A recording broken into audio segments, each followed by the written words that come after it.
Throughout our history, one creature above all others has haunted our imagination.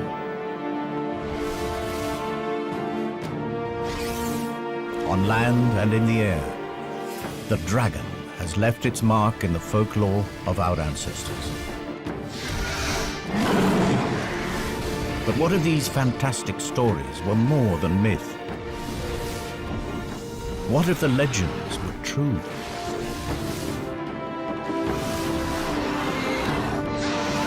This is the story of a unique family that survived from the time of the dinosaur to make a final stand in the Middle Ages.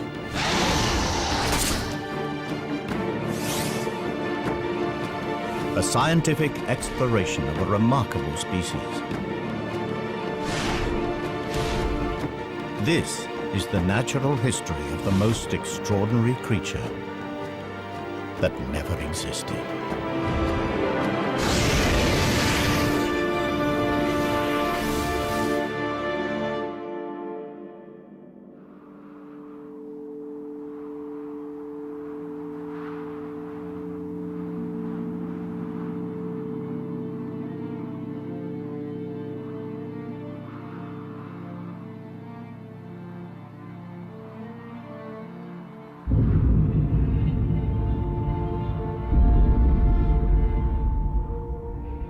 The Cretaceous period, a time when the world was ruled by the most fearsome predator that ever walked the earth. Tyrannosaurus Rex.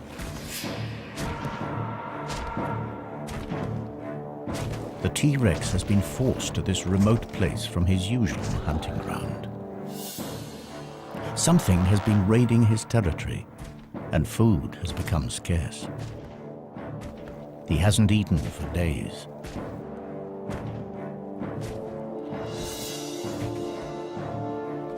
At last, a potential kill. But the T-Rex is cautious. He has never seen a creature like this before.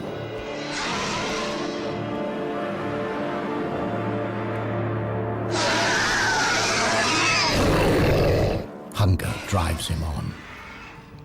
The T-Rex has a clear weight advantage. So his prey bluffs, extends its wings to give the illusion that it is much larger than it really is.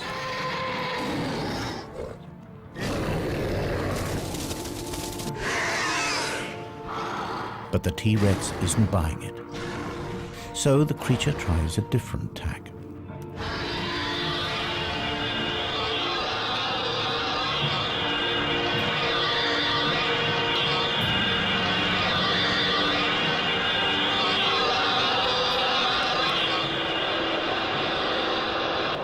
The cry carries for miles.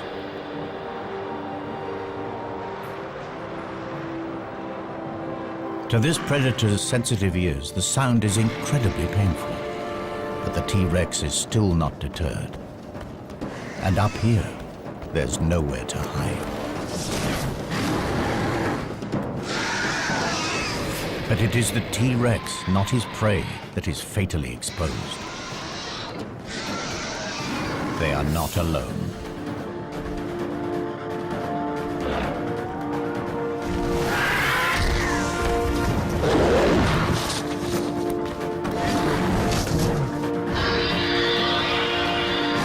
This is an adult female, a fully grown prehistoric dragon. This is her territory and she's protecting her son.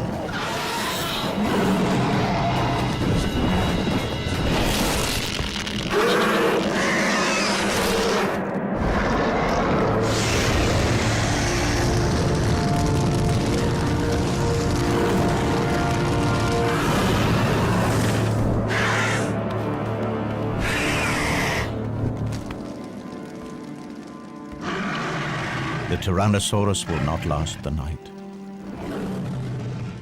But the mother is also seriously injured. With a broken wing, she can no longer hunt to feed herself or her offspring.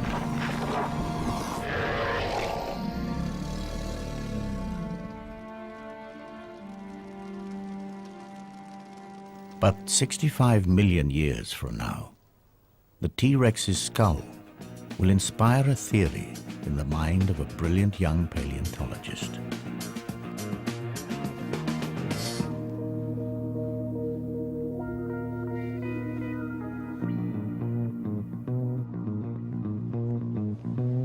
This is one of only 3 intact T-Rex skulls that have ever been found.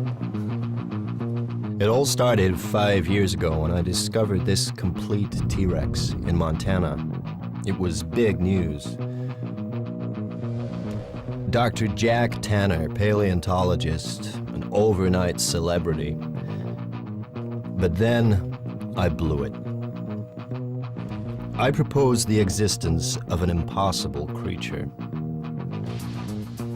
You see, my T-Rex skull was damaged in a very specific way. To me, the injuries were evidence of an attack by a predator unlike anything known to science.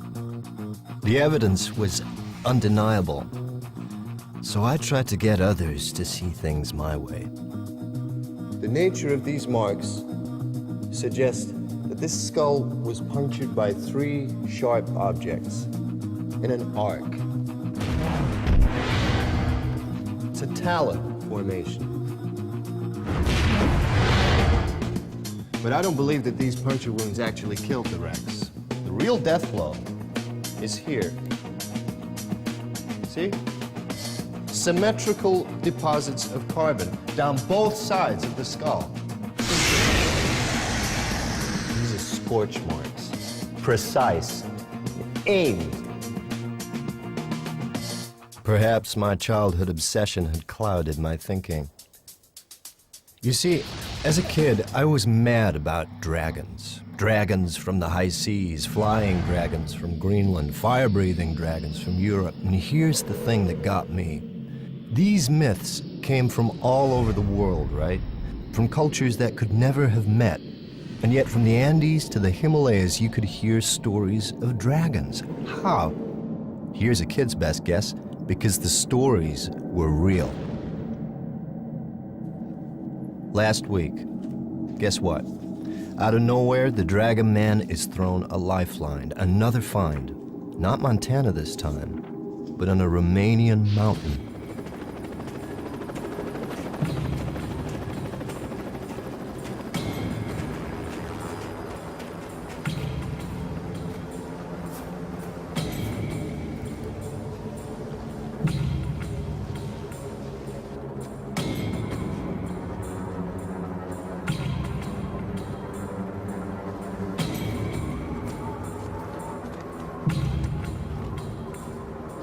Extreme skiers had fallen into a network of ice caves.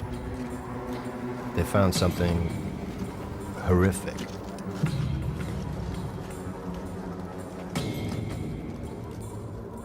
A body, and he wasn't wearing the latest lightweight thermals. It was ancient. There's nothing the police could do with a 15th century corpse. This was a case for historians, not detectives. But police being police, they couldn't resist a nose around. They uncovered a medieval crime scene. A massacre.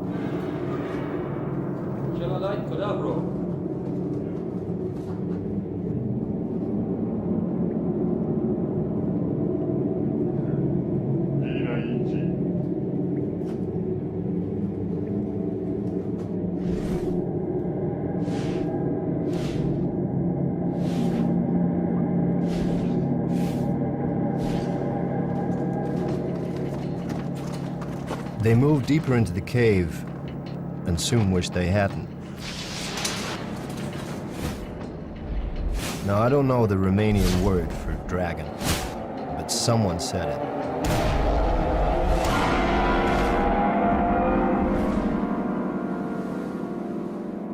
So the Romanians contact the museum in London. Is this thing a hoax or what? Now, the museum, they're ready to pass. They have an international reputation to maintain. I get to hear about it and figure I'm the perfect solution. The man with no reputation to lose.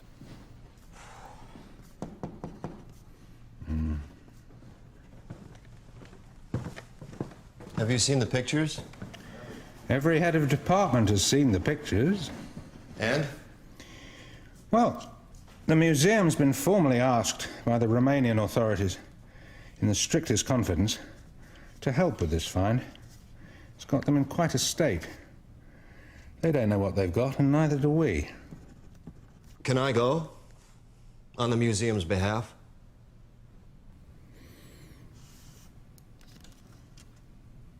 I can call a meeting.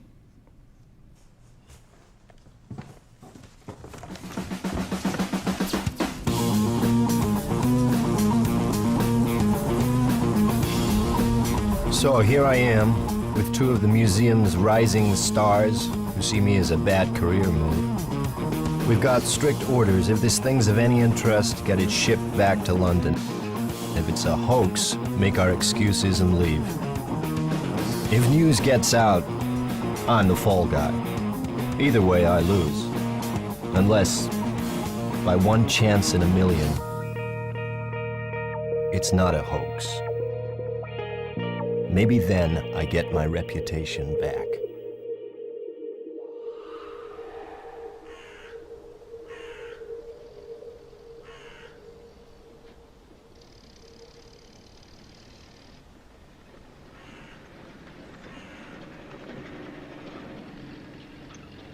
It starts badly.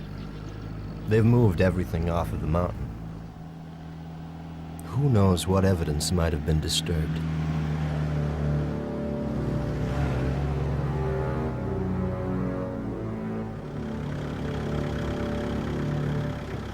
So we're in the backwoods, at a makeshift mortuary in an overgrown shed.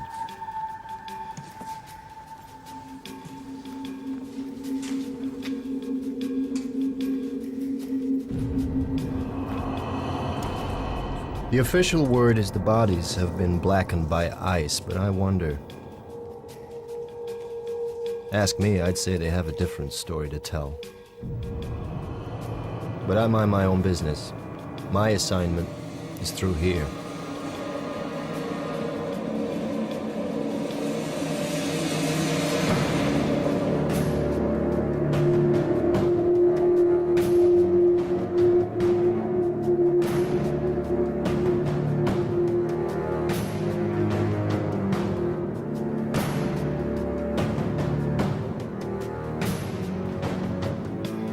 Nobody said anything about a whole carcass.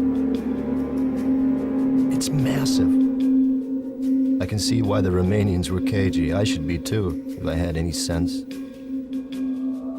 This has got to be a hoax. Hasn't it?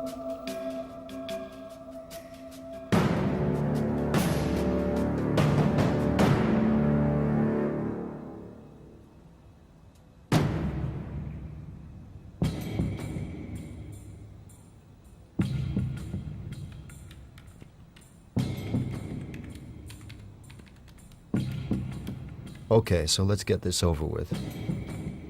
12:05 p.m., June 25th.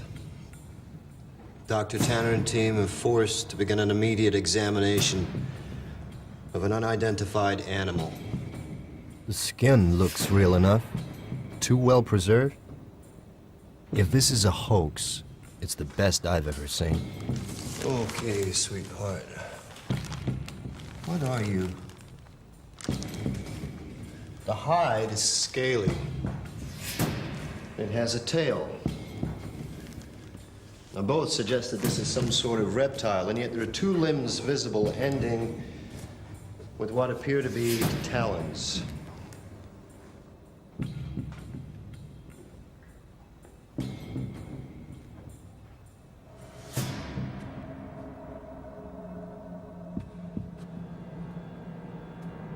Now, these are general characteristics.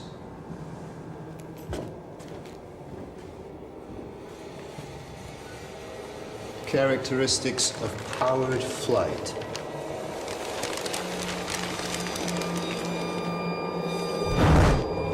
Could this thing really fly?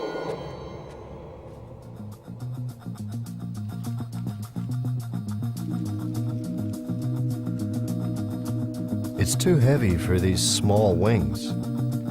They couldn't create nearly enough lift to get its carcass off the ground. You see, to fly, you have to obey the laws of physics. There is a relationship between weight, power, and wingspan.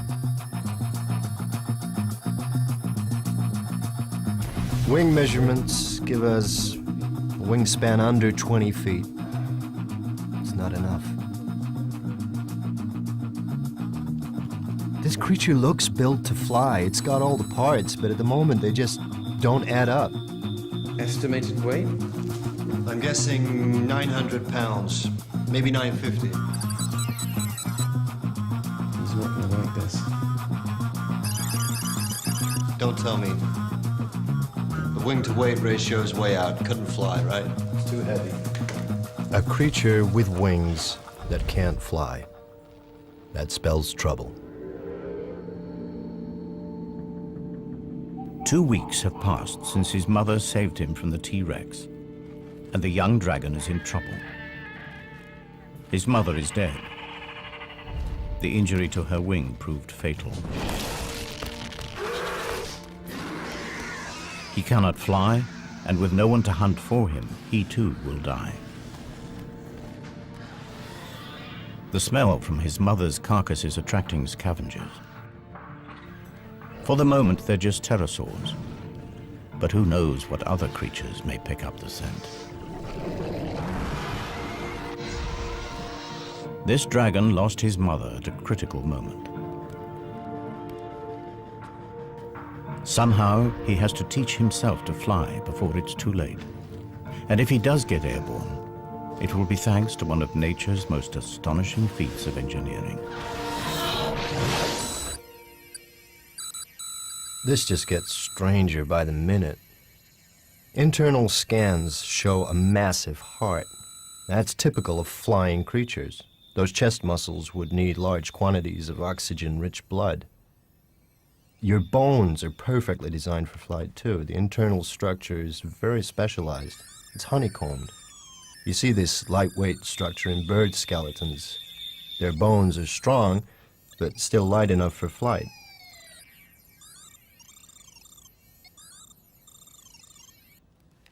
But you're still too heavy for those wings. Come on, what's your secret? Any good news? There's something unusual inside the chest cavity. What are these? The image is too fuzzy. We don't have time to speculate. I'm going inside.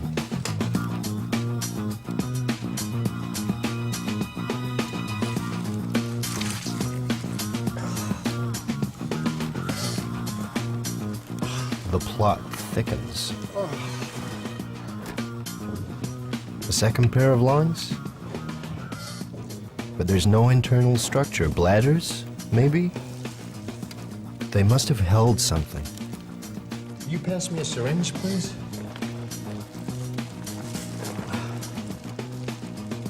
Thank you.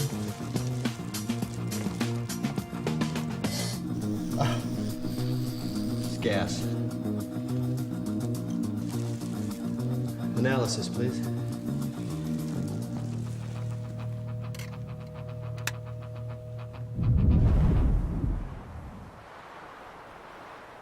Unable to hunt, the young dragon exploits the only food available to him. His mother's meat will keep him alive for a few days. But if he can't fly, he can't hunt. His future looks bleak. Yet, even in death, his mother may still help him. In their gut, all creatures contain bacteria that help them to break down food. And as they do this, they release gas. But the bacteria inside dragons are unique, and the gas they produce is special. It is channeled into 2 storage chambers, the dragon's flight bladders.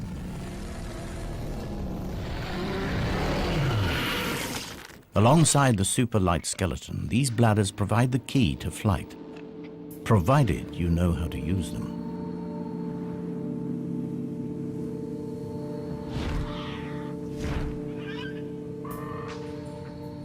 This young dragon will have to learn fast. The scent of his decomposing mother has attracted the most dangerous creature imaginable. An aging male dragon. Its broken horns and dull markings betray a dragon at the end of his days, and this is bad news for our juvenile. Continuous battles over territory mean that most males never reach old age. But this dragon is still around. He's a survivor, and he's hungry.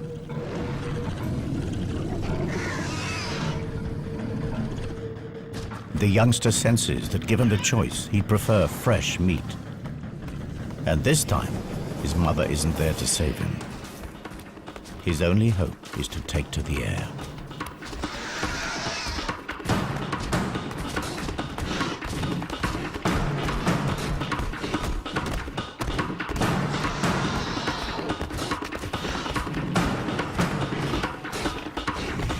Okay, gas composition, predominantly hydrogen. Hydrogen. It's 14 times less dense than air. It's odorless, colorless. You put hydrogen in a balloon, what happens? It floats away, right? The juvenile heads for the trees. The old male cannot fly here.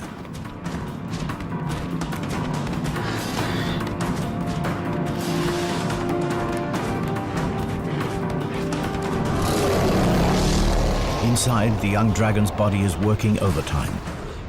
Heart beating, muscles pumping, and hydrogen is collecting at a phenomenal rate.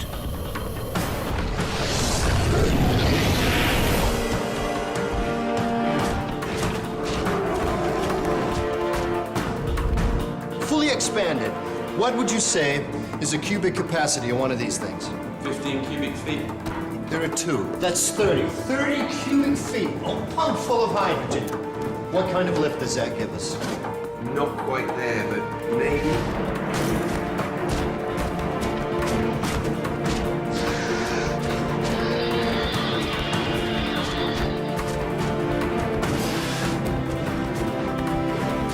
The youngster's flight bladders are now full, but crucially, so is his stomach.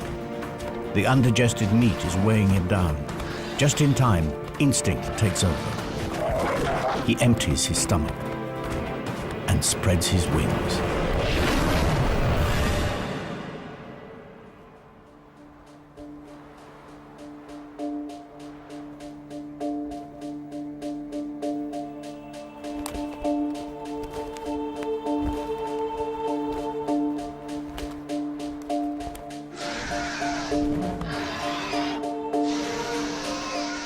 Exhausted, the old male abandons the chase. Our young dragon has found his wings, just in time, and for the very first time in his life.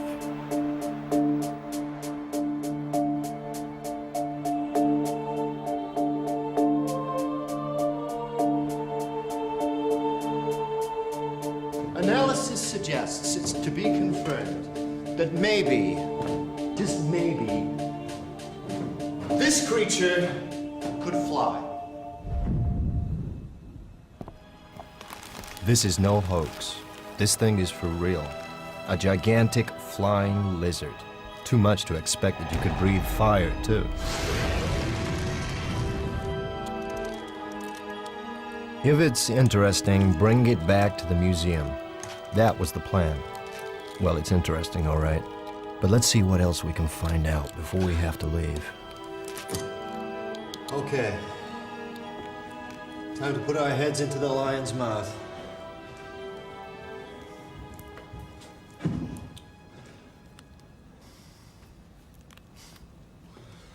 Was clearly a carnivore, a formidable predator. What's going on here? You've got incisors for ripping meat, and molars, grinding teeth. Stingrays have the same kind of teeth for crunching rock-hard shells. What would a meat-eating predator want with teeth like these?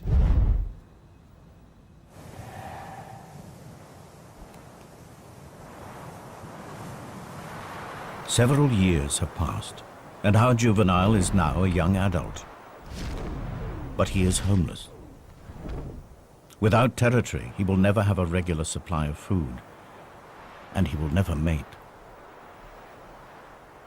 But his time has come. In the past, he has strayed accidentally inside the territory of dominant males. Today, there is no mistake. It is a daring act. Half of all young males are killed in territorial battles. The dull coat of adolescence has transformed into a vibrant display designed to intimidate rival males.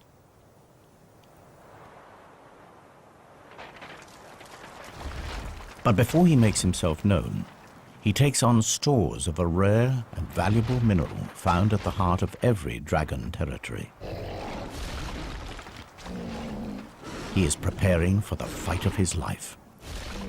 And these rocks will hold the key.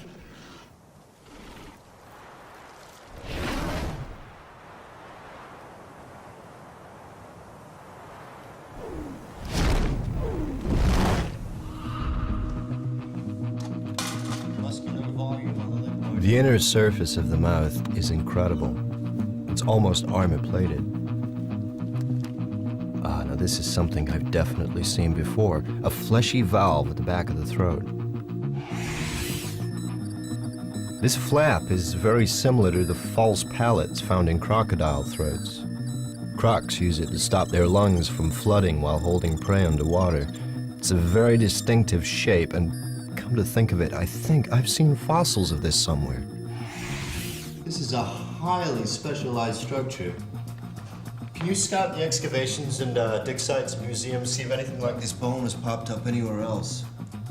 Or maybe it's an adaptation. Maybe it wasn't used to prevent water flooding the lungs. Maybe it's to prevent a backdraft of fire from burning the throat. Boy, when you say it out loud, does it sound lame. It doesn't look like fire ever came out of this creature's mouth. There's no carbonized food residue, no signs of charring whatsoever. It's as if all the tools are here, they just haven't been used.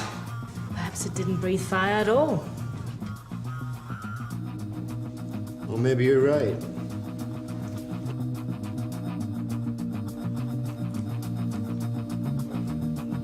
Let's take a step back. Nature isn't constrained by our lack of imagination. Think about it. The natural world is full of bizarre creatures that have the most extraordinary weapons, tongues like spears, colors that change, and shapes. Lassos even, but a creature that breathes fire? Bear with me. Meet the bombardier beetle. Now, when this guy gets angry, he fires out liquid at a temperature of over 200 degrees Fahrenheit. Now, how's he do it? By pumping a liquid fuel into a reaction chamber where a catalyst ignites it. The exploding chemicals have nowhere to go but out. And with a bang! Now, is that how dragons did it?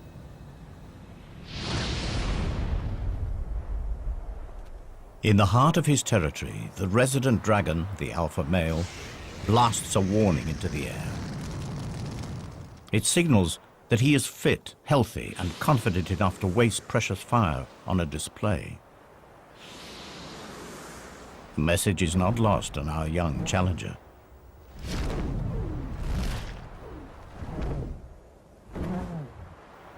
If he has any chance at all of winning this duel, he must be at his very best, because the stakes are high.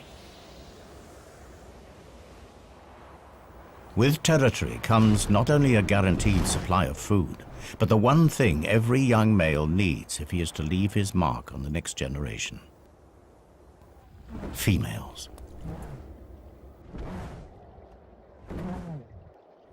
And this female is the reason he is here. She's in season, and for just 1 month will breed with the alpha male. He's killed for her before, and he'll do it again.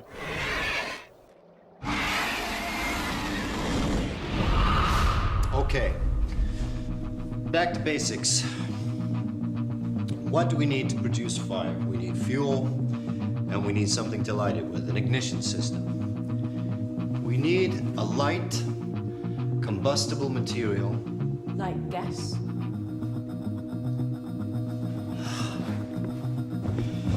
Now, what did you say was in these things?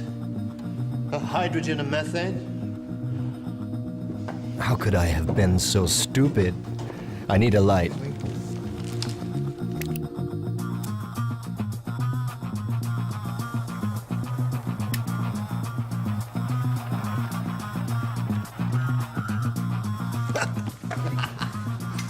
It's hydrogen and methane, both combustible gases, both lighter than air. These sacks double up as buoyancy aids and fuel stores. Evolution at its most economical. So far, so good. But how did you ignite it? Can I take a sample, please?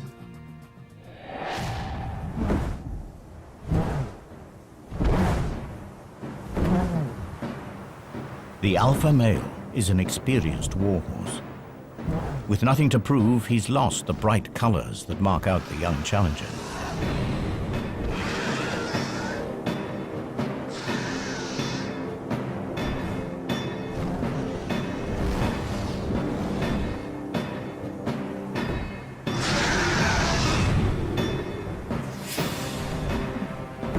Experience tells immediately. The alpha male catches our youngster with his first strike. Instinctively, the young dragon heads for cover. The cold, damp clouds will also dull the pain. But the alpha male is not without his problems. These dogfights are calculated affairs. The hydrogen in his fuel tanks also has to keep him airborne. Every blast of flame reduces his mobility.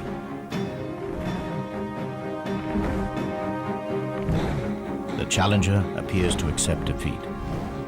He heads for the territorial boundary. It seems that now his best hope is to escape with his life. The alpha male drives on. He would rather finish him now, but he has misjudged his young opponent. The youngster is faster, more agile, and crucially, he has a full payload to burn.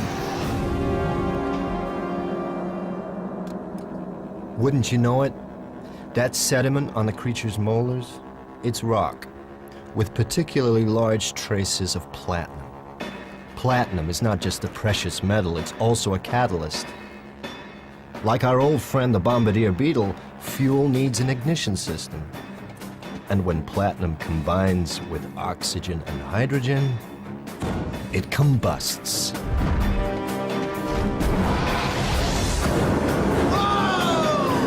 It produces fire.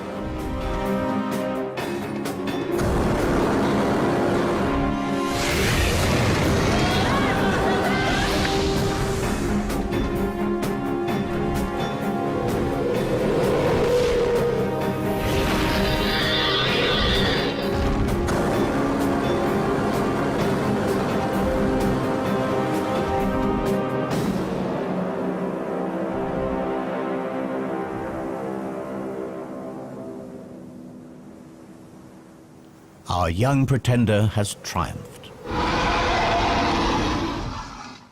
The female prepares to accept her new dragon overlord. All his life, he's fought the odds, and at last, he's made it.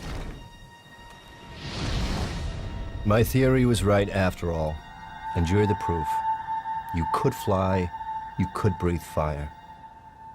65 million years ago, one of your ancestors killed my T-Rex. So how did your ancestors survive when the dinosaurs didn't? The natural history of our planet tells me that it simply couldn't have happened. 65 million years ago, at the peak of our dragon's success, a curtain comes crashing down on the Cretaceous period.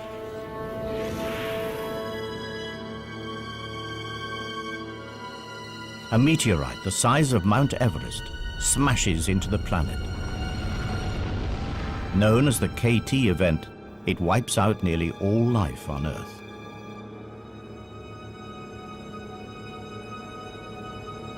But somehow your species did survive. How?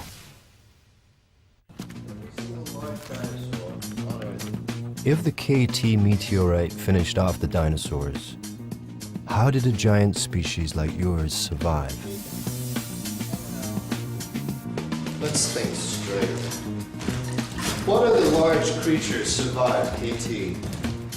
Sharks, skates, rays, turtles, coelacanths, amongst others. And all have in common? Their marine life. On crocodiles, too. Crocodiles. The false palate, it's found in crocodiles. Raised nostrils, suggesting a creature that could hold its prey in its jaws and breathe while completely submerged in water. But this creature didn't swim, it flew. It has wings and talons, not webbed feet, suggesting the palate must be an evolutionary relic. Somewhere in the dim and distant past, this creature's ancestors lived in water. You swam from extinction.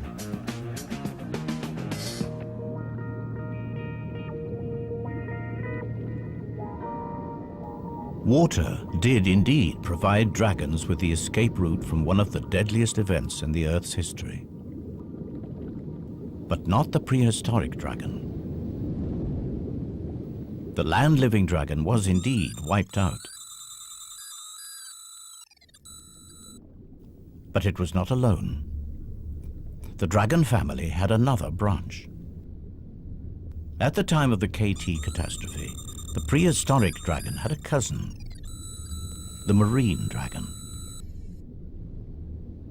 Both species were descended from a common ancestor, but they followed very different evolutionary paths.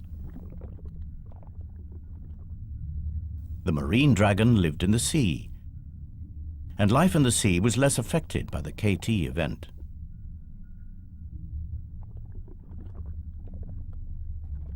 As they evolved, their flight bladders became swim bladders. Their large wings reduced to become fins, and their powerful tails became rudders. Marine dragons thrived.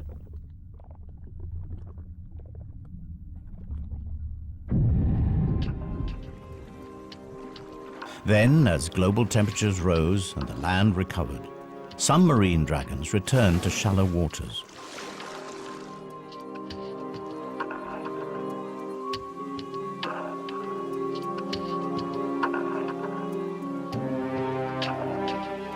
Through estuaries and rivers, they eventually made their first tentative steps back onto land.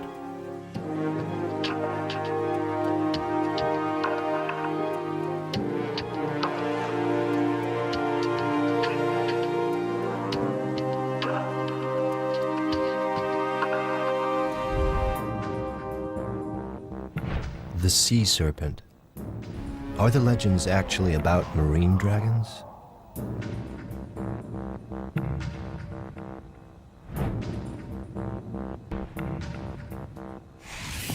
That false pallet, guess what?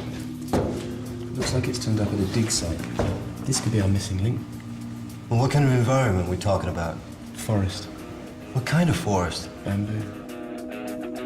I knew I'd seen the pallet before. It was in that excavation in China. I thought it had been from an extinct branch of crocodilian. Turns out to be much more exciting. So the water dragon came back on land and evolved into new species, at least one of them in Asia. Forest dwelling. What would you be like? Well, in Chinese mythology, dragons are low-slung, elongated, slender.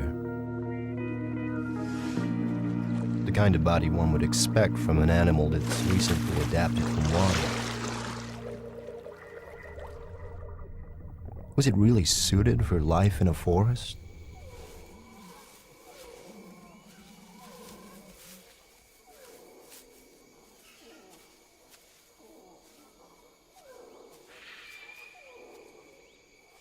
The dragons that return to land discover that the prehistoric world has changed. The era of the dinosaur is over, and a new order of animals has risen up to fill the void. Mammals. And mammals provide plentiful food for dragons. The trick is to catch them.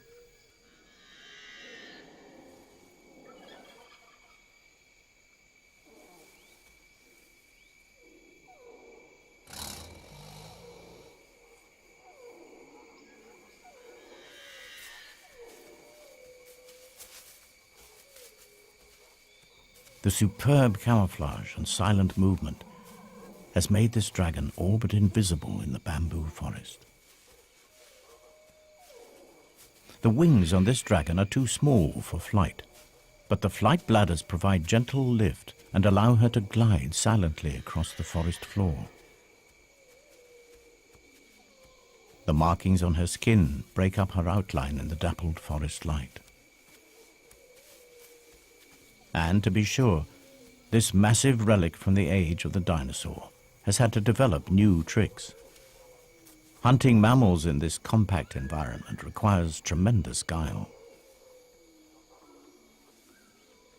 Small, fast, and agile, mammals have incredibly acute hearing and smell. Alerted, they can disappear in an instant. Positioning herself downwind from her prey, she lies in wait and listens intently.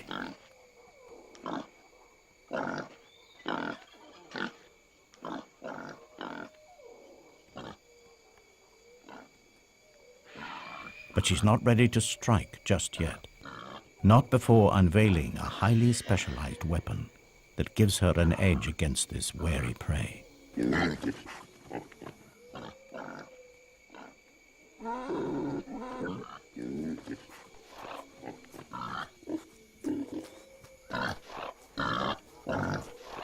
The forest dragon has developed a remarkable behavioral strategy. Mimicry.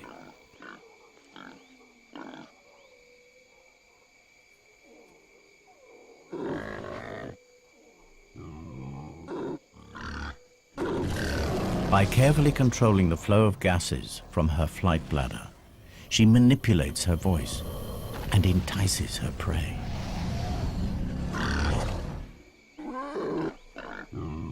But her hunt is disturbed. There's an intruder in her territory, a creature that will come between this dragon and her prey for the last time. It's not just the invasion of her territory that riles her, or the loss of the odd meal. This animal is a real and emerging threat to her very survival.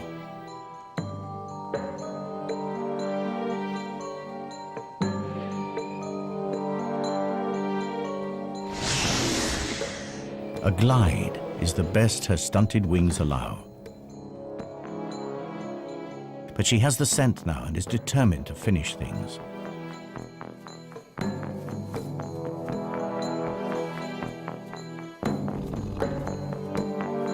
Smaller and more mobile in the forest undergrowth, the new mammalian predators are proving to be accomplished hunters.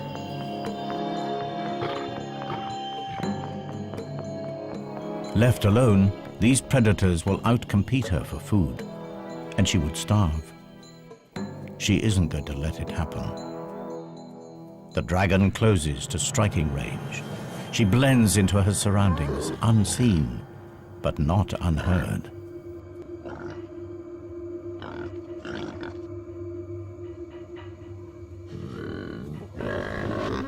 The sound is not a warning to go away, but an invitation to come closer.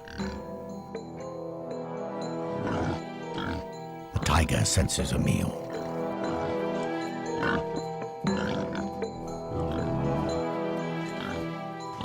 But he is a cautious hunter. The dragon tries a subtle change of pitch. The prey sounds distressed. An injury, perhaps?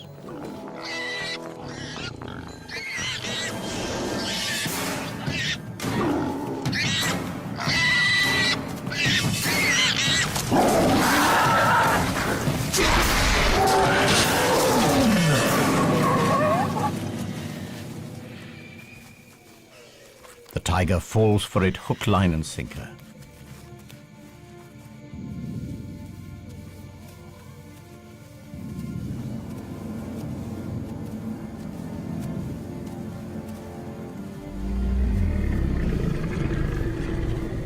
One less rival, one more meal.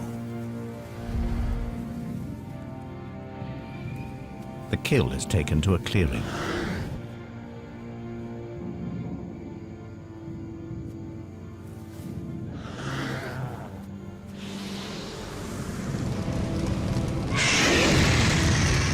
The forest dragon has adapted its ancient weapon into a culinary tool. Cooked meat is far more easily digested. But the flames draw another mammal near. A species that will prove a far greater threat to her survival.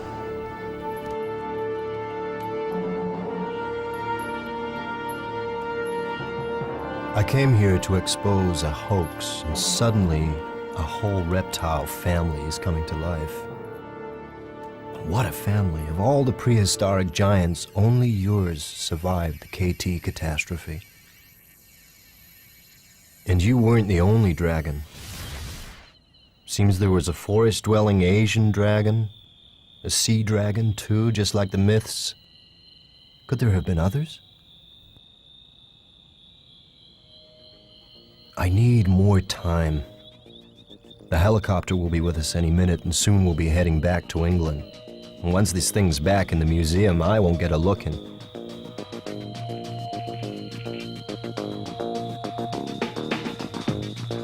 Until then, we'll keep scanning.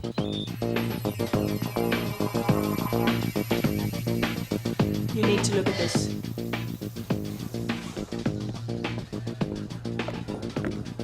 I've just noticed these fragments here. What are they? Crushed ribs? No, the rib cage is totally intact. But they're bone fragments, right? What are they? That explains the weird proportions.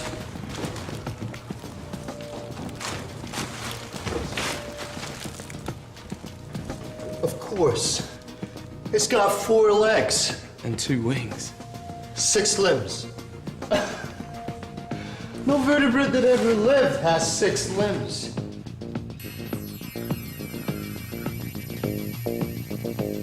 It's true. Every land-based vertebrate on the planet has 4 limbs. Front feet, back feet, arms and legs.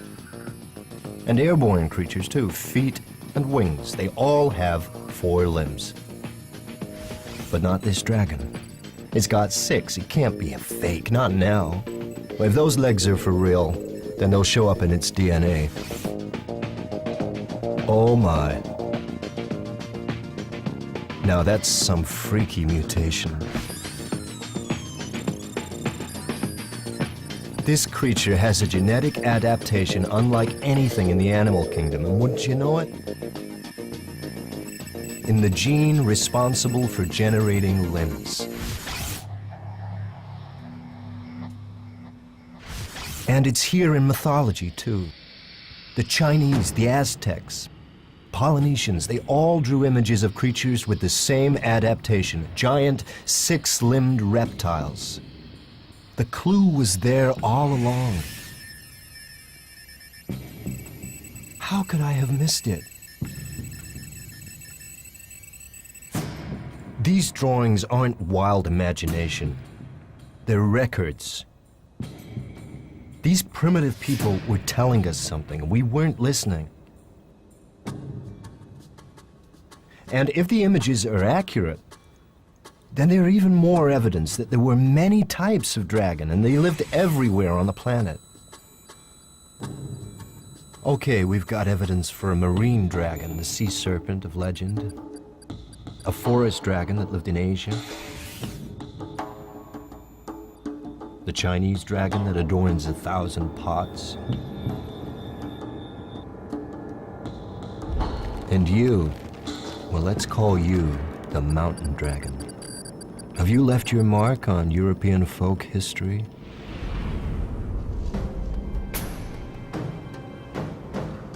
Romania, dragon iconography. Here you are. Recorded in stained glass. The locals called you the devil from the mountains. And the legend conforms pretty much to type, terrorizing local folk, raiding livestock, breathing fire, a monumental battle to the death. Is this a 15th century photograph of you?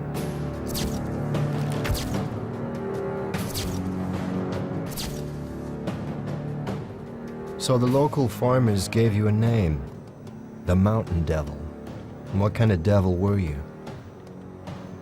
We're down to the wire. They'll be moving the body out any minute, and I'll have to leave with it. One last check. Could we have missed something? What's that in the heart?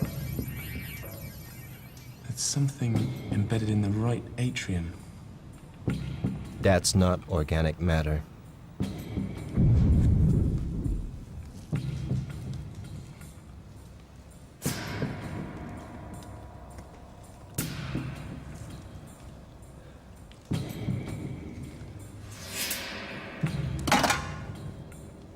This could be really important.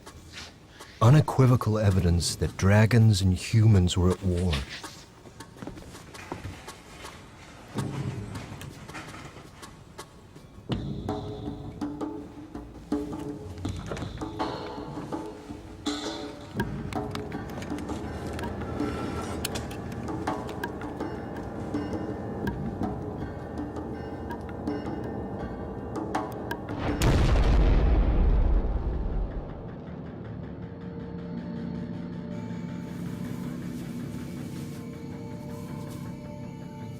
Throughout the age of mammals, dragons survived.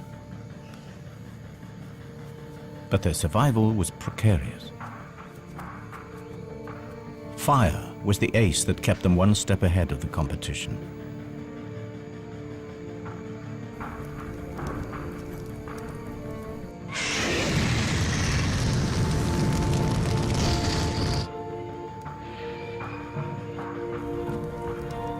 But in time, a new mammal emerged.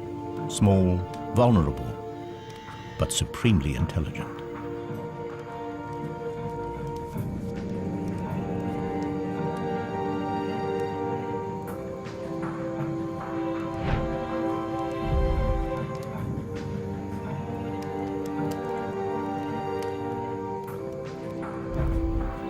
Physically, man was no match for a dragon, but he recognized the possibilities of fire.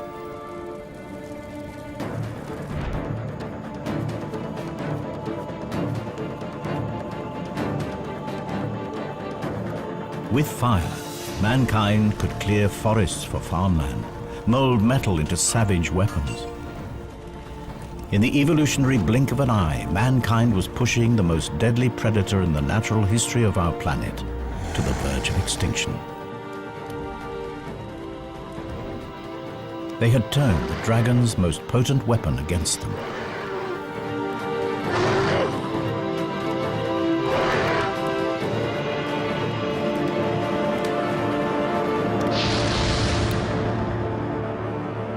The stories of these epic battles were recorded in folklore around the world, culminating here in Romania. A dark story passed down through generations. The story of a demon on a mountaintop, and of knights drawn into the mist, never to be seen again. Until now.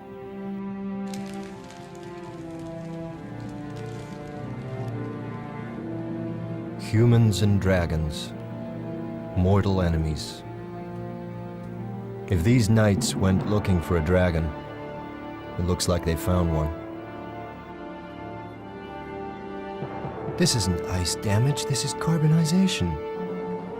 These men were burned alive by a dragon for sure, but not ours. Our dragon never breathed fire.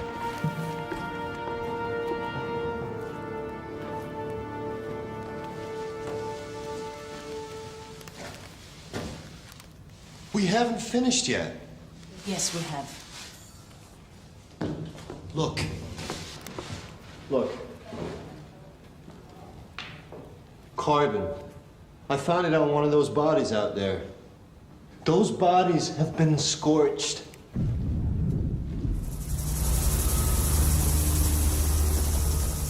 They're right, of course. It's the find of the century, and we can't risk it turning to mush. But the mountains are calling me. What did those men find up there? They're ready for it!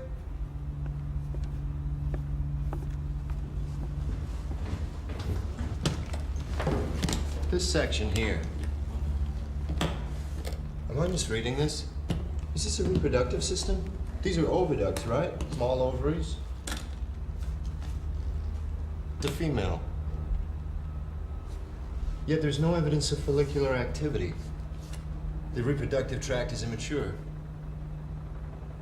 It's a juvenile. It's a baby. That clinched it.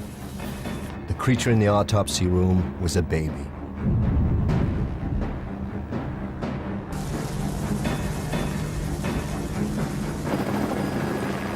The cave wasn't just the scene of a random crime. It was a nest.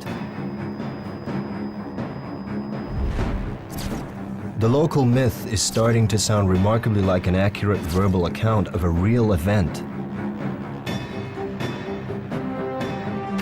The knights weren't killed by our dragon. They were killed by an adult, perhaps defending its young. A dragon corpse can tell us how their bodies worked, but a nest can tell us so much more, how they lived. My guess, up in those mountains, we'll find evidence for a dragon family. Tanner is about to unravel a medieval tragedy. It is the 15th century, and a mountain dragon is under threat.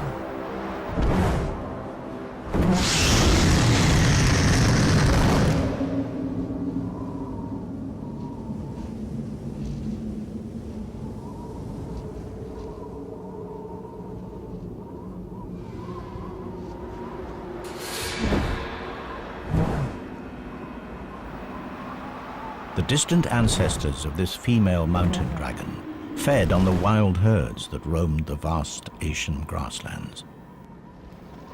But the herds were tamed by man. For dragons, they were no longer fair game. They were livestock. And so the dragons that gorged themselves on the plains have been driven to the remote regions of Europe. And in this remote place, wild game is scarce. Today, she is hunting the rarest creature on Earth. But not to eat. Today, she's looking for a mate. She spreads her scent throughout her territory.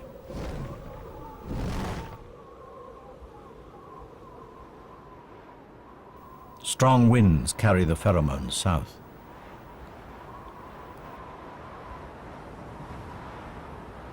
Female dragons mate once every 7 years, yet this mature female has never seen a male dragon. Nevertheless, every year when she comes into season, instinct commands her to play out the rituals of attraction. Her season is almost finished, and the window will close for another year.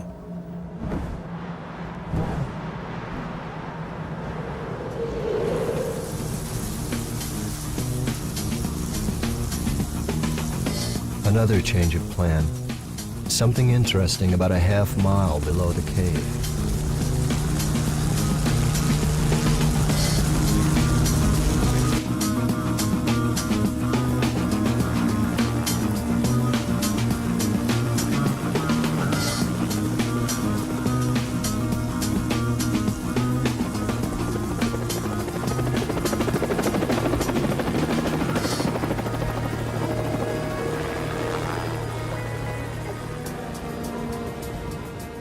The melting snow has revealed unusual features on the rock. To the casual observer, they could be anything, perhaps the result of some odd geological process, but me, I've got fire on my mind. And these rocks look like they've been scorched.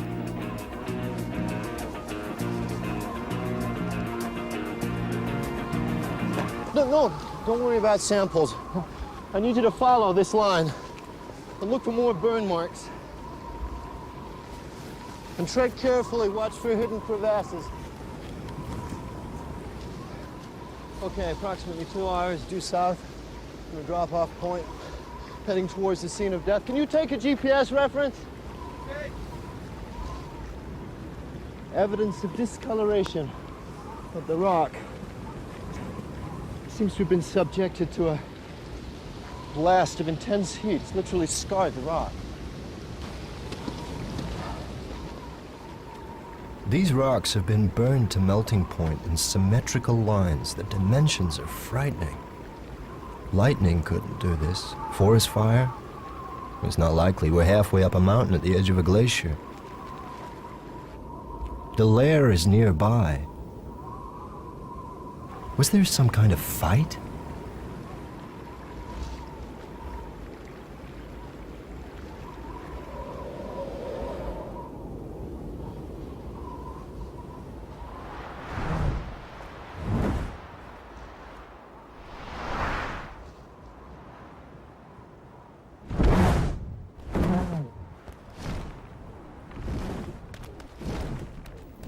The female returns to her den. A network of caves melted into dense glacial ice. Despite the cold temperatures outside, in here the temperature is relatively warm. Like an igloo, the thick walls retain heat. But the mountain dragon has another line of defense against the cold. From her marine ancestor, she's inherited a blood protein that prevents her tissues from freezing.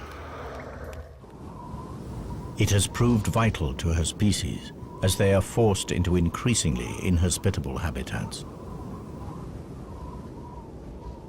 Soon it will be autumn, and her metabolism will slow as she prepares to hibernate through the bitter winter.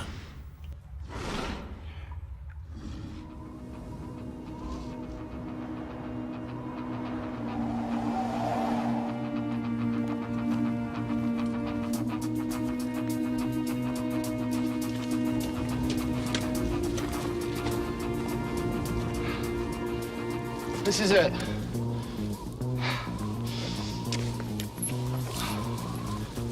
Why would you choose such a remote and inhospitable place to live? Come on.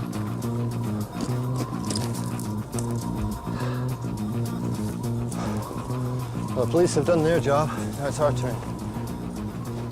Set up ultrasonic mapping and grid digital tiles of all the surfaces. We need to get a clear picture of what this place looked like 600 years ago. Can you begin excavation of the floor and the walls? Any extra forensics that we may have missed that may give us some clues as to the nature of the creature? I'm on it.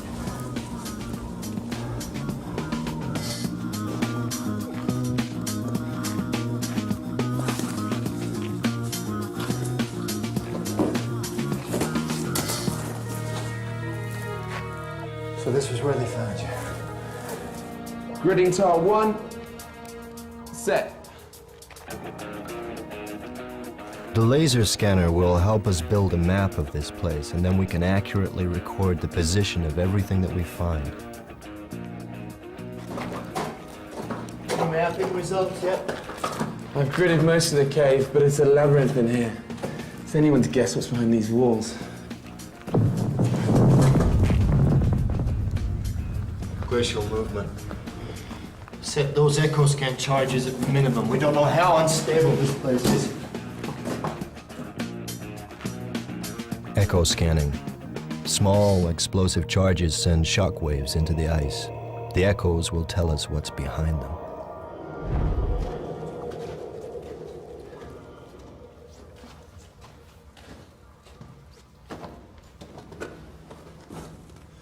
What is it?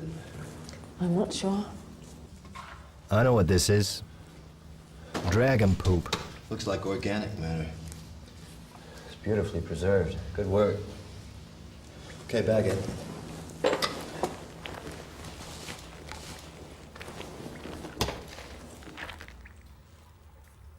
Sorry.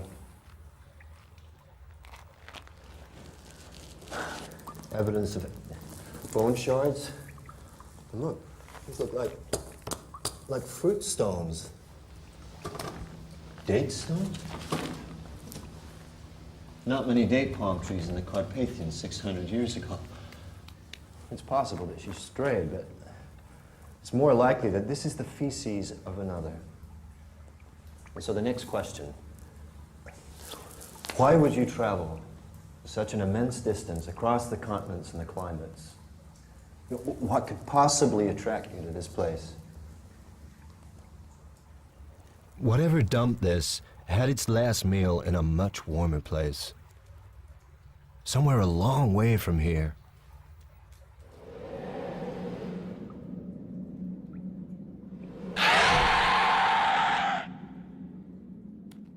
The female's curiosity is aroused.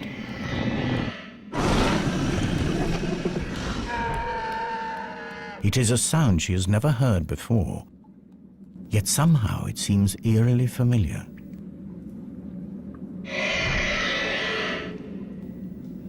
She is compelled to investigate.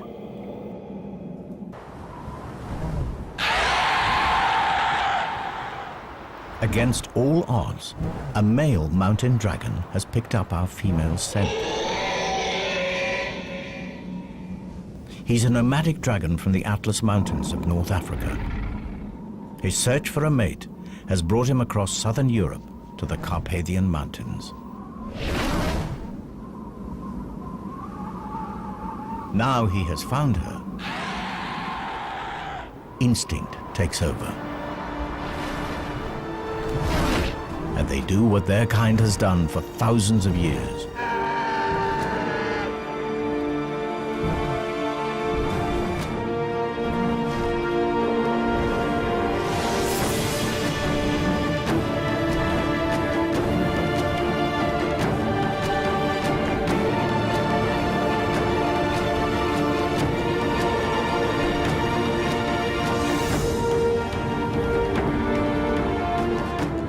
It is a courtship ritual that is as perilous as it is spectacular.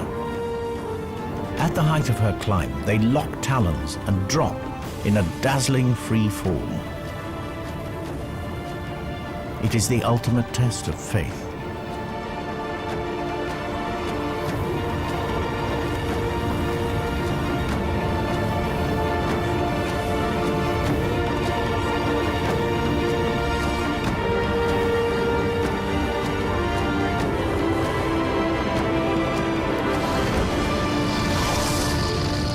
The scorches in the mountain rock serve as mute testimony to a spectacular and successful dragon mating, and a species on the verge of extinction that finds hope in a new generation.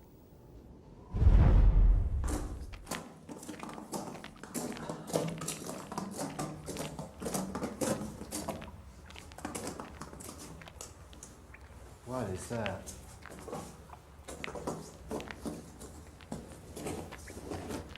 The initial investigation team must have had a lot on their minds.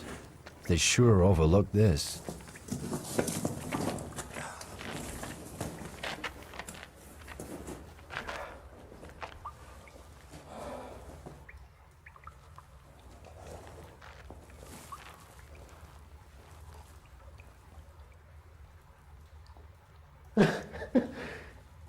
It's a nest.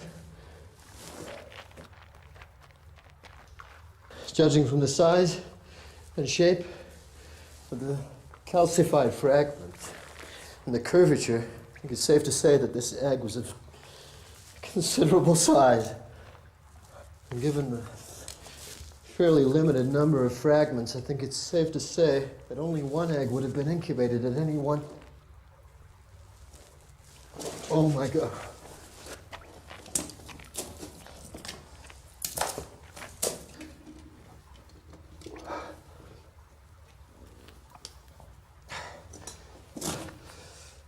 Two eggs in a clutch. But only one of them made it.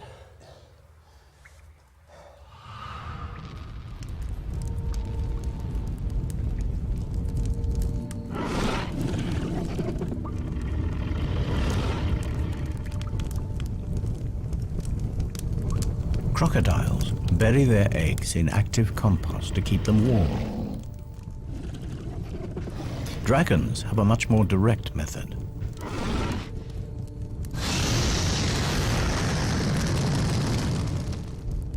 The eggshells have heat-resistant properties that can withstand intense temperatures. In fact, without this searing heat, the dragon chicks inside would die of cold.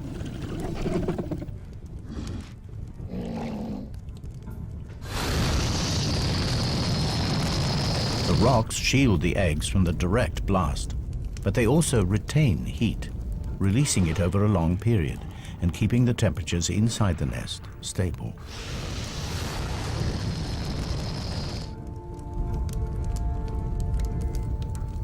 If she is to become a mother, careful and constant temperature control is essential over the long incubation period.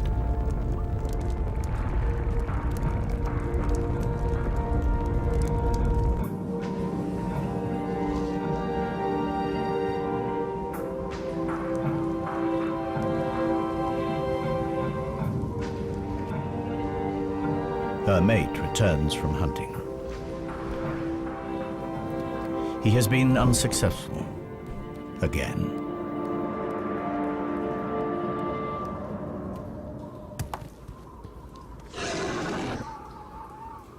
After mating, female dragons become aggressive, deeply defensive when any creature approaches the nest, even a mate. In order to placate her for the lack of food, he brings a gift.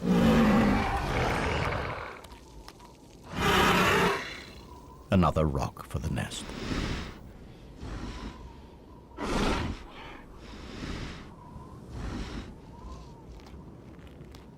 The male is now clear to enter the cave.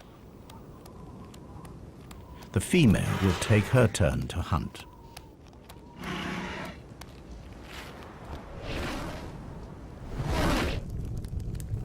Now the male has responsibility for the nest. Special sensors in his tongue allow him to check the temperature.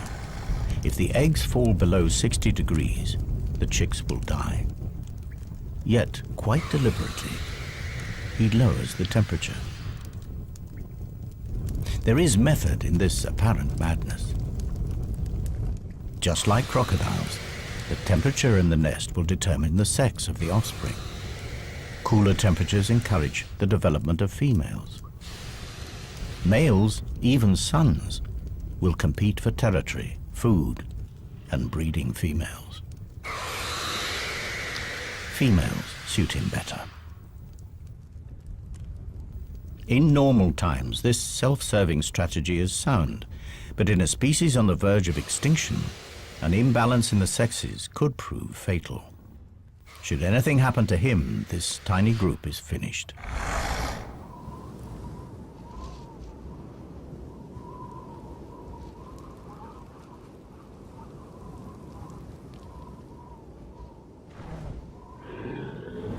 The female returns empty-handed from another hunt. The male is not at his post.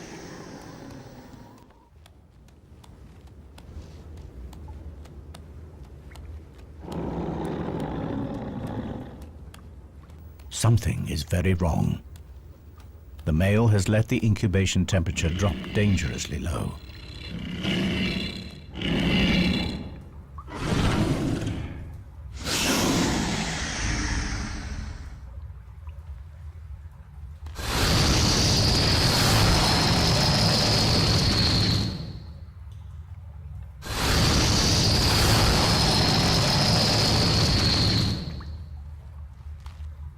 It is already too late for one of her chicks, but one might survive.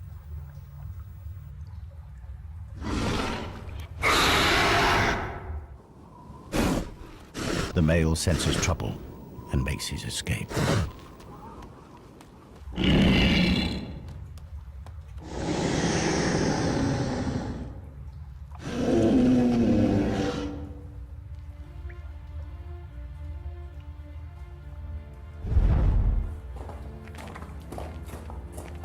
The cave continues to yield up its secrets at a fantastic rate. Bones from a domesticated sheep. You are preying on local livestock. Silly girl, you are playing a very dangerous game.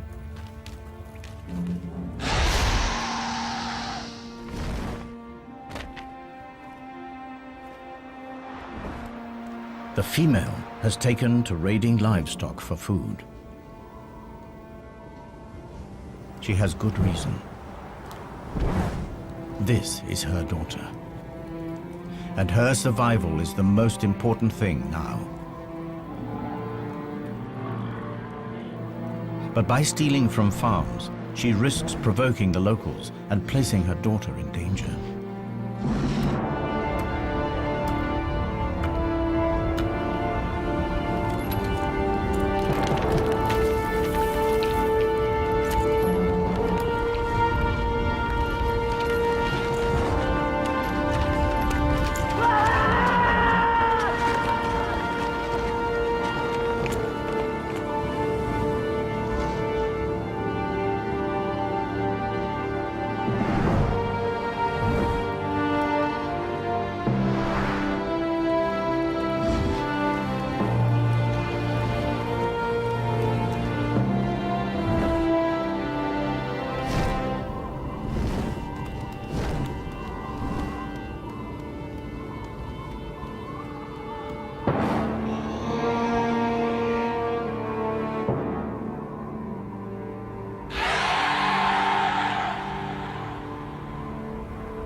Unaware of the price on her head, the female dragon continues to equip her daughter for the future.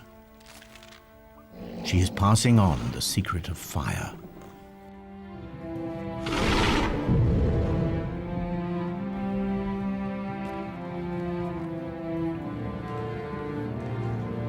These marks could have been made yesterday. They were after something in the rock. We'll need tests, but my guess is that we'll find platinum. This nest wasn't built here for the view.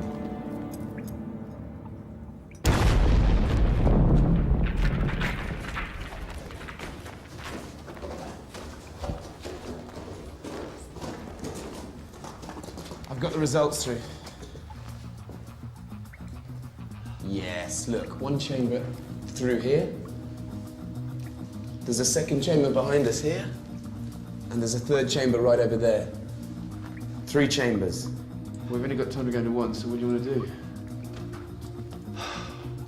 I have no idea. Wait a minute. What's that? There's something on the rock.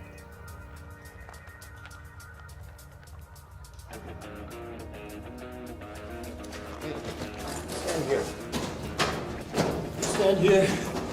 Put your arm. This arm. Stay there. Just don't move. No, put your arm back.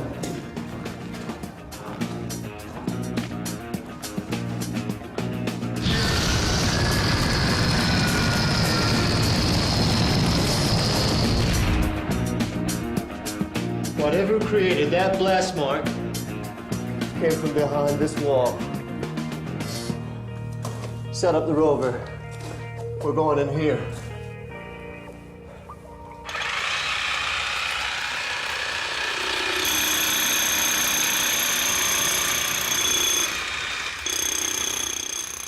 The ROV, Remote Operated Vehicle.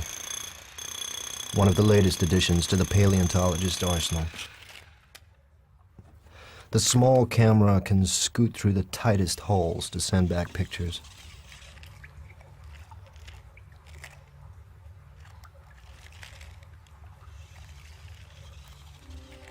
Padre nuestro, Señor, sia santificato tu nome. venga il tuo regno, sia fatta la tua volontà, come in cielo e così in terra. Dacci oggi il nostro pane quotidiano.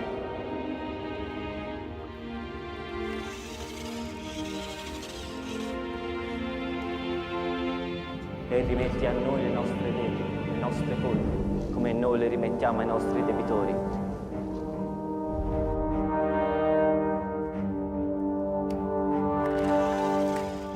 E non ci indurre in tentazione, ma libraci dal male. Amen.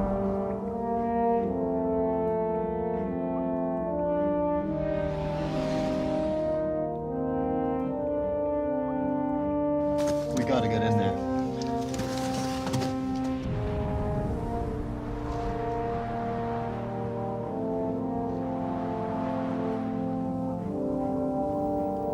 After feeding, mother and daughter bask in the sun's warmth. Their wings soak up heat like solar panels.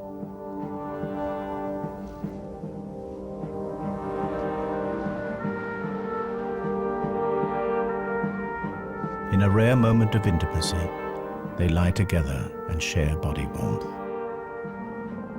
Soon the mother will have to hunt, and her daughter will be left unguarded.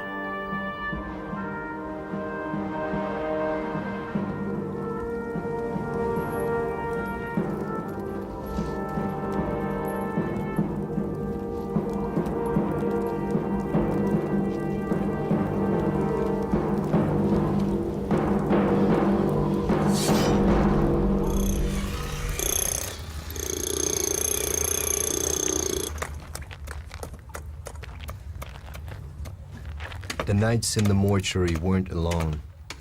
This place is looking more like a war zone.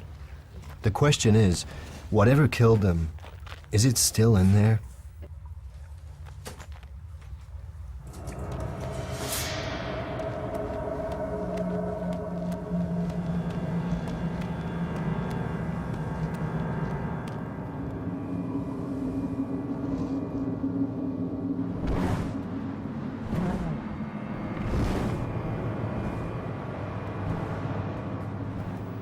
With summer drawing to a close, the dragon is desperate to fatten herself and her baby before they hibernate. And in her desperation, she has all but cleared the local farms of livestock.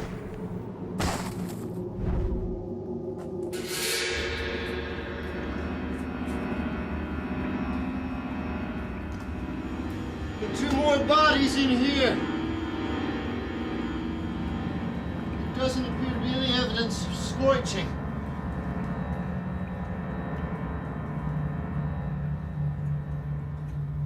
I'm getting closer. I know it. Where are you? Wait, there's another passage. I'm going through here.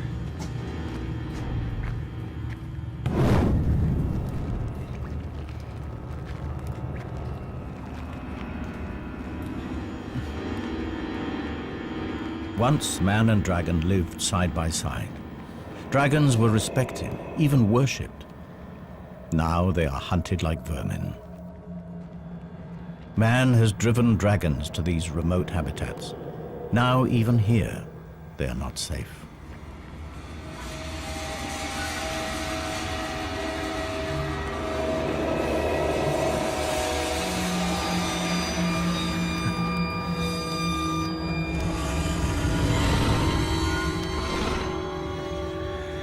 Without the ability to breathe fire, this immature youngster is vulnerable. But her assassins were reared on stories about their terrifying weaponry.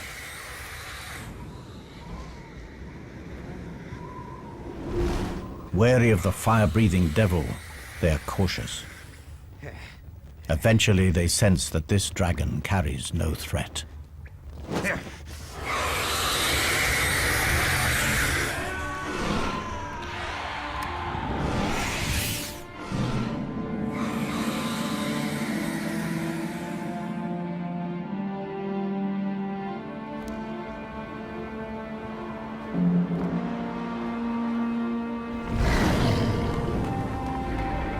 The mother returns. Too late.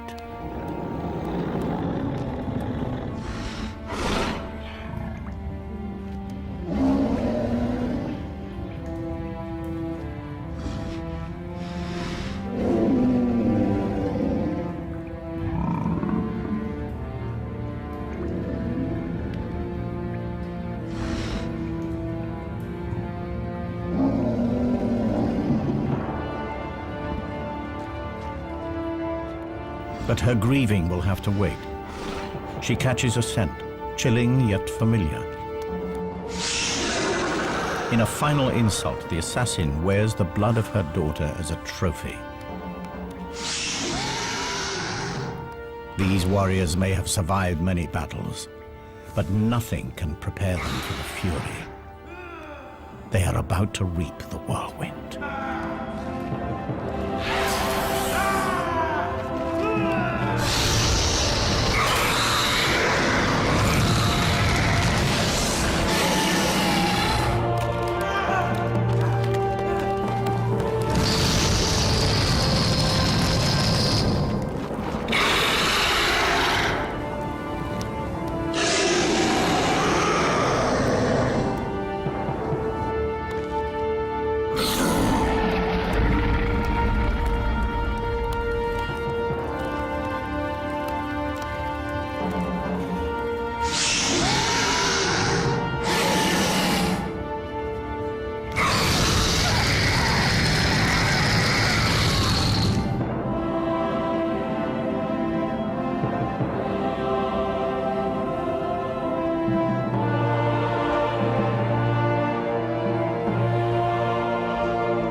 Like higher mammals, dragons invest many years in rearing their young, and like those mammals, they feel loss.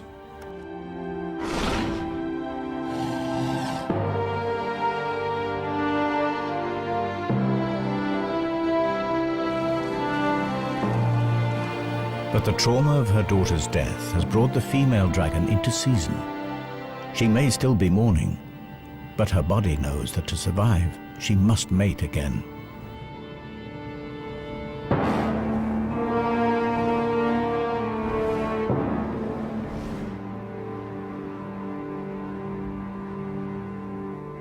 She starts again the process of attracting a mate back into her territory.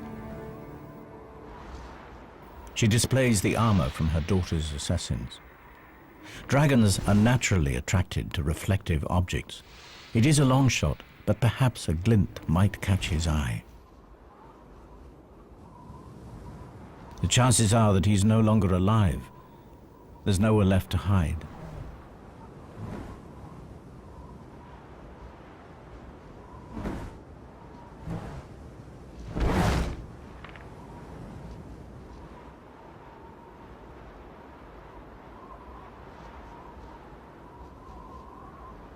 As winter draws in, hibernation beckons.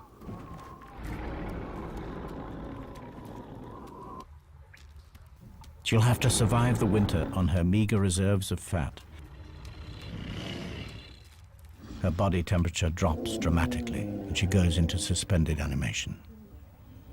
All her usual functions are placed on emergency status, and her hydrogen reserves fall to almost zero.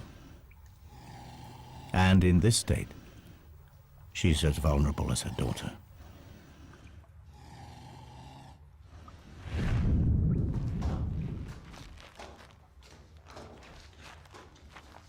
Where are you?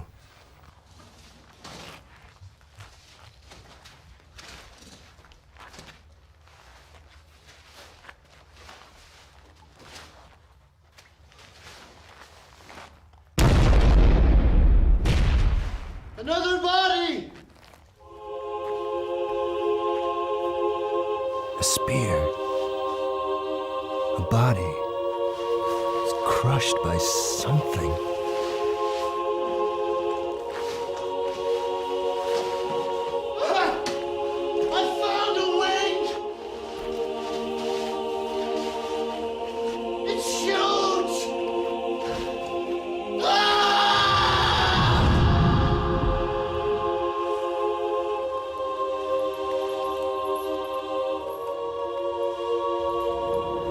The female is woken from her torpor.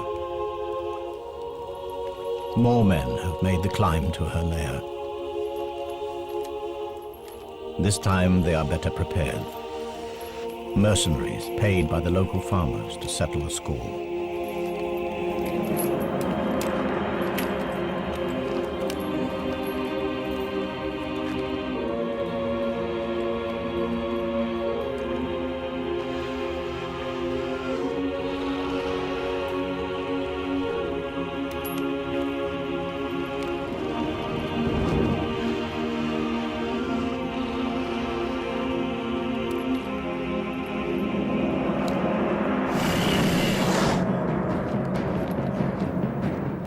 Without food, she cannot make hydrogen.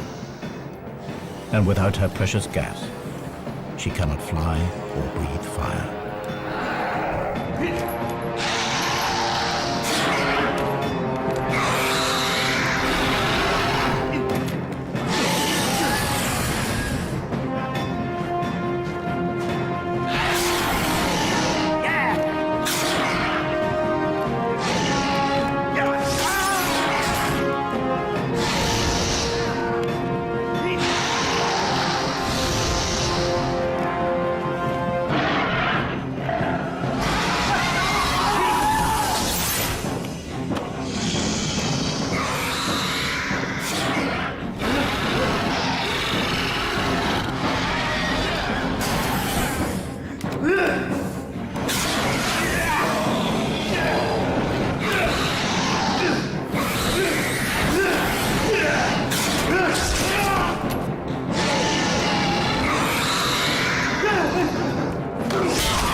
Over the years, the cave was sealed by snow and ice, and the bloody battle frozen in time.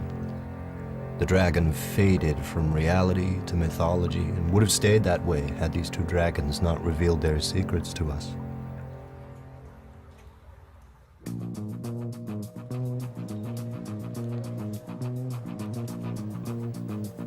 I left the museum with my reputation in pieces. I return with the story to end all stories, and evidence that will rewrite natural history. The creatures of legend were real, but the legends gave a twisted view of reality. I fill my colleagues in about the fantastic family that we have unearthed.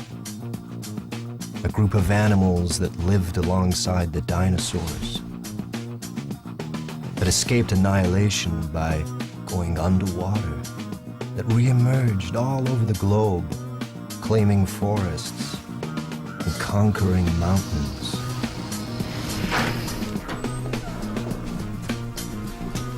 But I can tell that they're not listening. They want to see the evidence firsthand. And who can blame them? This way. And goggles on, please.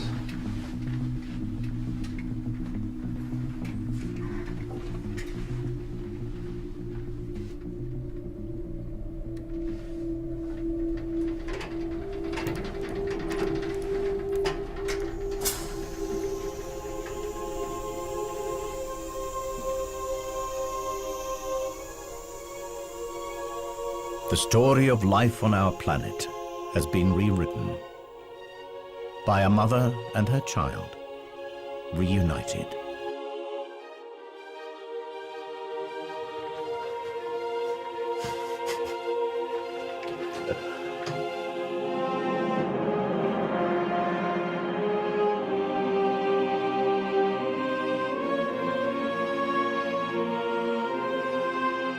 And that's what we have here. The last of a legendary line. Myth made real.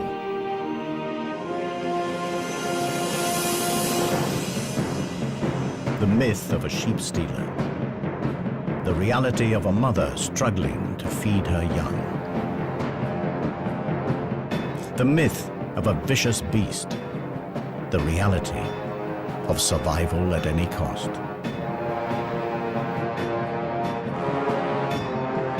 The myth of knights that climbed a mountain to slay a dragon. The reality, persecution and extinction. Now every dragon myth from around the world begs the same question. Were they real too? And the most important question of them all, were these really the last dragons?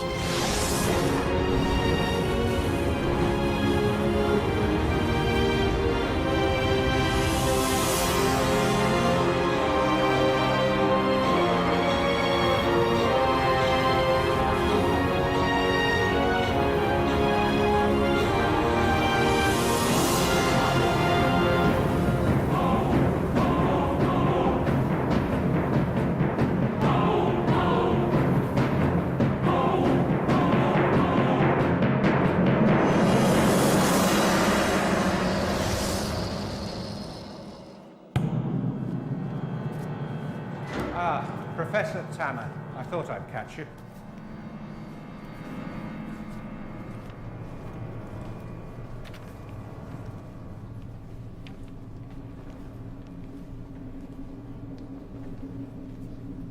These were taken 2 months ago.